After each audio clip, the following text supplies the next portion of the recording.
This video will detail the first steps of my animation process, with tips and advice along the way for how you can start making an animation of your own. The Animatic Guild short film contest is underway, and I'm joining you guys in making an animated short film this year. It's taking up the majority of my time right now, so this video will be a more stripped down delivery of the information, a bit like my older videos. By the way, if you want to be a part of this contest, the window for registration is still open. Head to animaticguild.com/contest and I'll link the explanation video in the top corner. It's completely free to enter and you keep the rights to anything you make. Let's start with the idea. I was on a surf trip in Cornwall with my friends. We were all complete amateurs and the sea on the south coast of England was particularly rough that day. I was getting obliterated by these waves. I was thrashing about in the sea foam, trying to get beyond the surf just to stand up for a few seconds and feel the power of the wave. Finally, I relented and I let the wave take me into shore. Lying face down on my stomach, coughing up salt water, I figured it could be a really nice challenge to actually describe this experience with animation. An idea can come from anywhere. If animation can be compared to a car, the big idea, what you might call the story, is like the engine of your film. It's what pushes everything forwards. A car without an engine is a lousy car. The same goes for an animation without a story. And every other aspect of your film should exist to support that story idea. But enough musing about cars. How do you come up with a story idea? There are thousands of different ways. In the past, I've tried everything from journaling and doodling to interviewing friends to listening to good music to randomly throwing dictionary words together. But for this film, the idea first started forming as I was getting rolled over by those waves for the 10th time that day. Later, on a flight from Geneva to London, I revisited that first idea about surfing. I spent the whole flight daydreaming about the surfer I would make as my character for this, and I turned it into the event of this surf competition, the desire he would have to win first place, and how the story could come to a satisfying resolution by the end. After those bigger aspects were established, I went into daydreaming about the smaller details, the individual moments in each phase of the story, creating tension to run through the animation, questioning things like the lighting, the color choices, the camera movement, how I could use those different elements of the film to express something, to create a certain atmosphere and cadence. And then the even smaller details, like the compositions I would like to try using, the number of characters I would need, and solving some other logistical problems with the plot. This is what I call an iterative daydreaming process. It's a very simple process where I go through the same animation idea multiple times in my mind. All you need to do this is time alone with your own thoughts, and a sketchbook to write and sketch when you think you've formed something half decent in your mind. It's important to capture the idea while it's fresh, otherwise you're at risk of forgetting it. I keep a small notebook and pen on me for when ideas hit me. As of now, in this book, I have the beginnings of my next 3 animation ideas, so it seems to be working. The simple storyboard.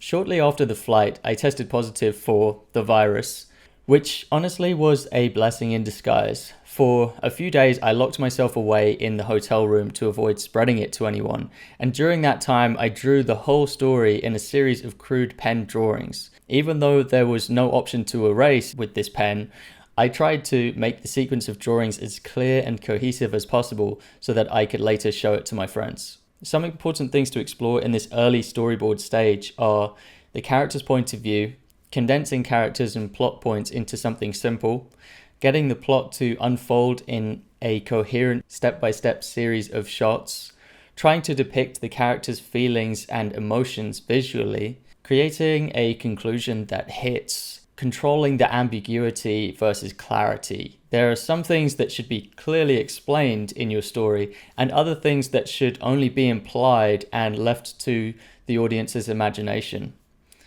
So after getting back to full health, I showed the rough sketches to friends of mine, and I was closely monitoring their reactions to the pages, seeing what they could understand and what questions they had, and whether they reacted to the story beats in the way I had expected. if it's like losing oxygen. Yeah. Moving on to the mood boards. I think I spent a bit too much time looking up images for these references. For this, I'm using a program called PureRef. It's a really simple software for dragging and dropping images into a single location. I find it easier than something like Photoshop to do this. It's just more intuitive as well. I have a board for each character, as well as a board for lighting, for environment design, for compositions, and for other specific aspects of the film, like the choral. The concepts, designs, and characters were already kind of 85% of the way there just from the sketches I made from my imagination. And studying these references has just been a way to flesh out the overall look and to add authenticity. I got a bit out of hand in my opinion. Like the next time I would probably set a limit on how many images I could bring in, just because these research sessions just ended up kind of becoming procrastination on Pinterest and Google Images, and I probably didn't actually need that many references.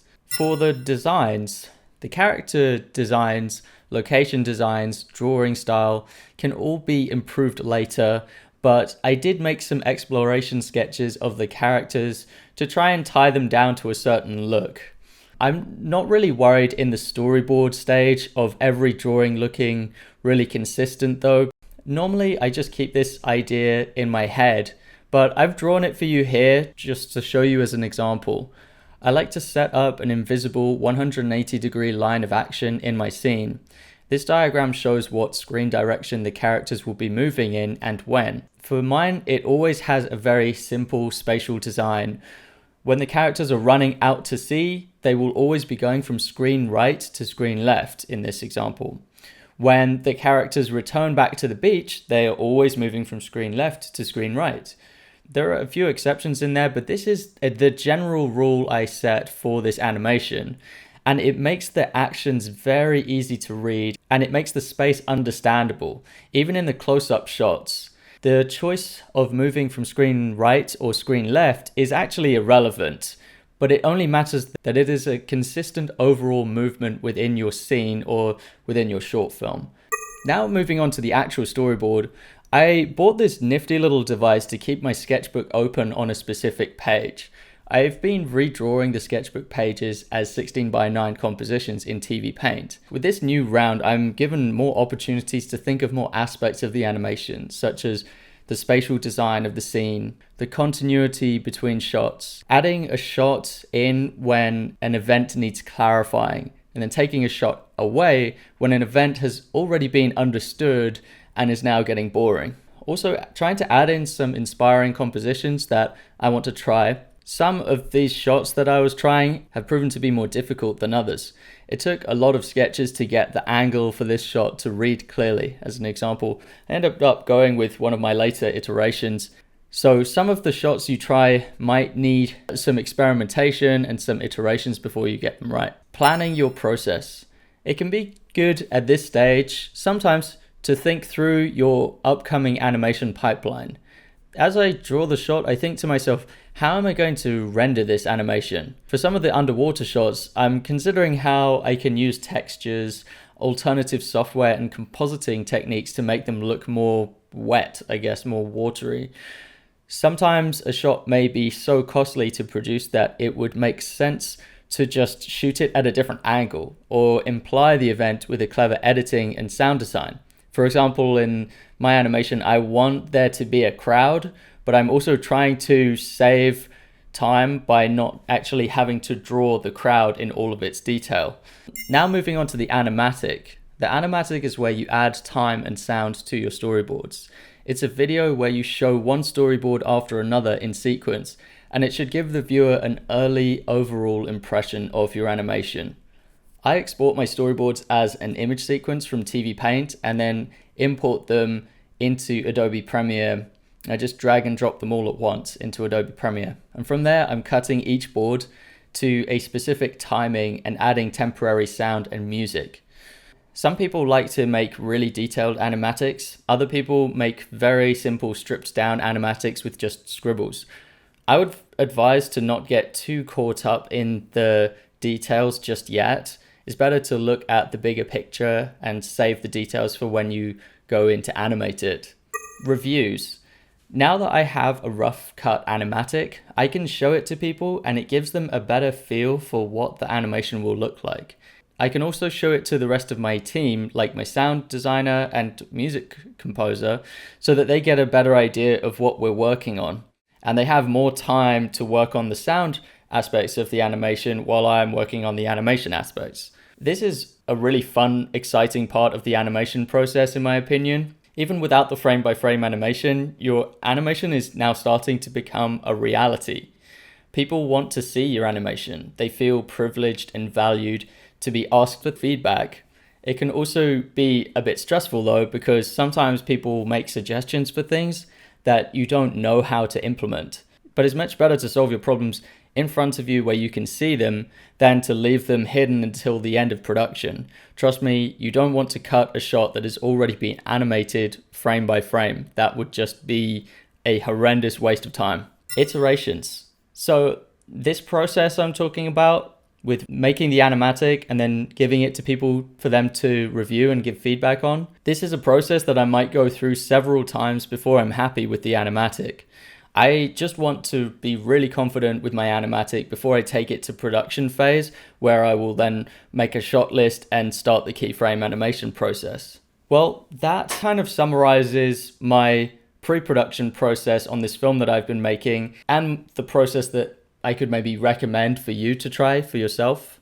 I'm going to now make some more progress with this animation before I show you another update, but my next video will be about avoiding plagiarism as an animator.